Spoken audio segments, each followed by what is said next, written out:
Hi everyone, welcome back to another video from Wake&Tech. Today in this video, I'm going to show you how to install Google Meet application on your Android or iOS device. Installing the Google Meet app is quick and simple on both Android and iPhone, so follow these steps to get started.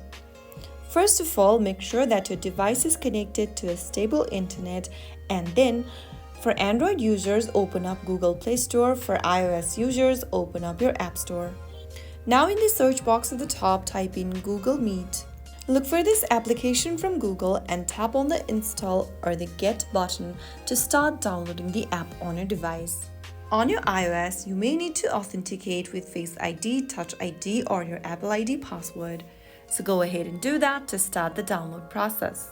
Wait for a couple of minutes and your application should be installed.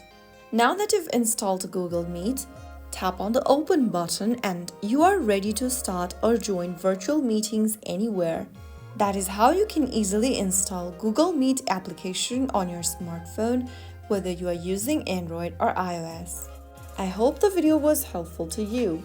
If it was, don't forget to like, share, and subscribe to the channel. I will be back again in the next episode. Thank you for watching.